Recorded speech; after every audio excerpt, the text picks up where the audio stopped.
Have you ever noticed how uncomfortable it can be to sit in the passenger seat when someone else is learning to drive? Your eye scans the road, you notice every car, every turn, every small movement, and sometimes your foot even presses an imaginary brake pedal on the passenger side. And a small voice inside your head thinks that maybe I should just drive. In the previous episode, we talked about life as a practice drive. That maybe life isn't meant to be a performance, but a learning process.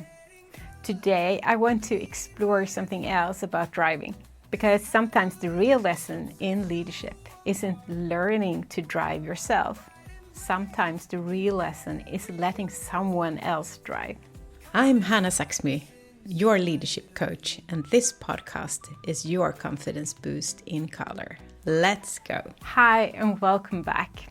I'm really glad you're here. Right now I'm in a very practical leadership classroom, the passenger seat of a car. My daughter is practicing for her driving license and I'm sitting beside her as a supervisor. And a few days ago something interesting happened. We were approaching a roundabout. I could see the traffic situation developing before she reacted. And I felt that instinct. Should I intervene? Should I trust her handle it? I come back to that moment later, because that small moment taught me something. When you sit beside someone who is learning to drive, something interesting happens.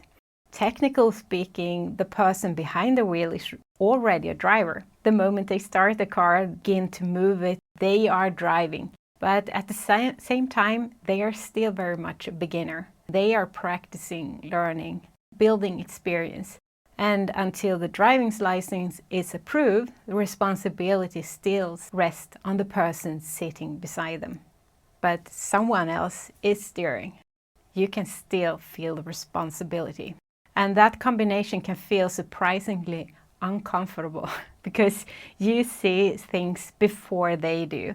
You anticipate situation, you imagine what could go wrong, and sometimes your instinct is to jump over and correct things immediately.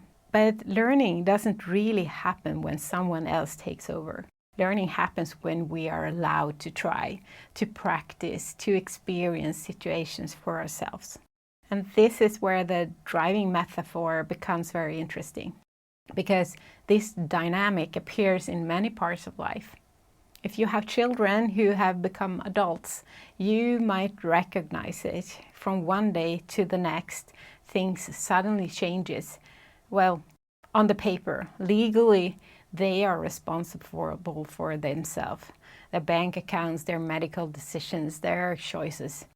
But just because someone turns 18 doesn't mean everything suddenly becomes clear. They are still learning, still practicing, still figuring things out. And for the people who have been responsible for and being parent for a long time, the learning journey now becomes something different. Learning how to let go step by step.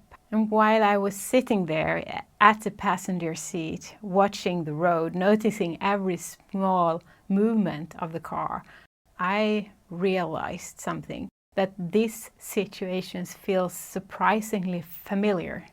Not just as a parent, but as a manager or a more senior person. Because how often do we do exactly the same thing at work? We see the situation before someone else does. We know the quicker solution. We feel the urge to step in, to correct, to take the wheel, and sometimes we do. But what if that moment, that small urge to take control, is exactly the moment where someone else is learning to drive? In leadership and management, we often carry the responsibility for the direction, for the results, for the environment, but does not mean doing everything yourself. Leadership means creating the conditions where other people step into the driver's seat, where they learn, where they practice, where they grow. And just like with the driving practice, it can feel slower at first. Explaining something takes longer than doing it yourself. showing someone how something works takes patience, but over time something begins to shift. The person you guide becomes more confident. They recognize the patterns. They start making decisions themselves and faster. And suddenly the whole team moves forward with a greater momentum. There is a quiet shift that happens when we move from control to capability. At first it might feel like we are losing control, but in reality we are building something much more valuable. We are building confidence and competence in others, because if the supervisor always grabs the wheel, the learner never learns to steer. If the leader always solves the problem, well, the team never learns to think. Leadership, in many ways, is the art of creating more drivers, more people who can navigate, more people who can make decisions, more people who can move forward. And that requires something that is sometimes uncomfortable, trusting people before they feel completely ready. Earlier, I mentioned the moment at the roundabout. I could see the traffic situation developing before my daughter reacted. And for a second, I almost said something.